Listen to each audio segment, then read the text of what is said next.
Welcome to video number 294. If you're following this channel for a while, you might be knowing that quite a decent level of grammar has been covered. But if you're new to this channel, please check the description for more details.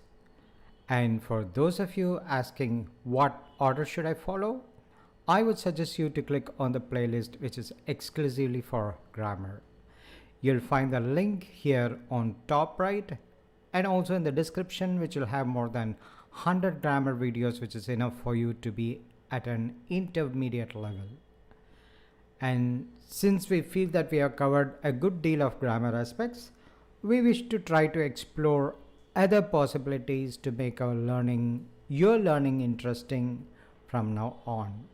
So you need to learn and use vocabularies and phrases that native people use. Otherwise, you may sound too odd even if you're grammatically correct. And for those of you who like grammar videos, every now and then you can have a learn grammar through slides, which we'll continue to do among other videos. So please give your comments and inputs below in the comment section. இதுதான் இந்த apartment உள்ள வர இடம். ஆனால் எல்லாரையும் உள்ளே விட்டுறதில்ல, கொஞ்சம் கெடுபிடி ஜாஸ்தி. எல்லாரையும் உள்ளே கேட்டு விசாரித்து தான் காராக இருந்தாலும் சரி பைக்காக இருந்தாலும் சரி. அது ஒரு நல்ல விஷயம் தான், ஒரு பாதுகாப்பு தானே இல்லை? ஆமாம்.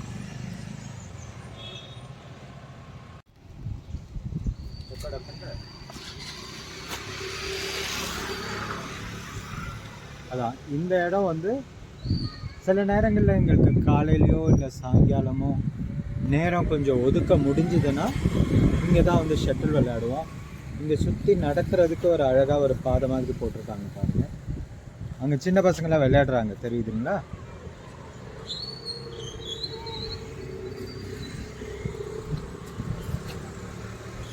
எப்போவும் டெய்லியும் போகிற ரோடு இதுதான். ஆமாம். அப்புறம் இது பெங்களூர்லேயே இருக்கிறதுனால, பெங்களூர்லேருந்து கொஞ்சம் ஒதுக்குப்புறத்தில் இருக்கிறதுனால அந்த அளவுக்கு பொல்யூஷன் இருக்காது. இன்னொன்று இங்கே தங்கியிருக்கவங்க எல்லாரும் வேறு வேறு மாநிலத்தை சேர்ந்தவங்க. தமிழ், தெலுங்கு, மலையாளம், கன்னடம், ஹிந்திக்காரவங்க எல்லாருமே இங்கே இருப்பாங்க.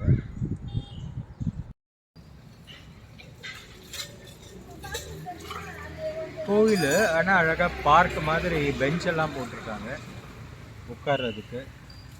அது பெங்களூர் வெதருன்றதுனால இது மாதிரி உட்கார முடியுது. சென்னையில் இது மாதிரி வெயிலில் ஒரு பெஞ்சை போட்டு உட்கார முடியுமா? அவ்வளோதான், மண்டை கிண்டையெல்லாம் பற்றிக்கும்.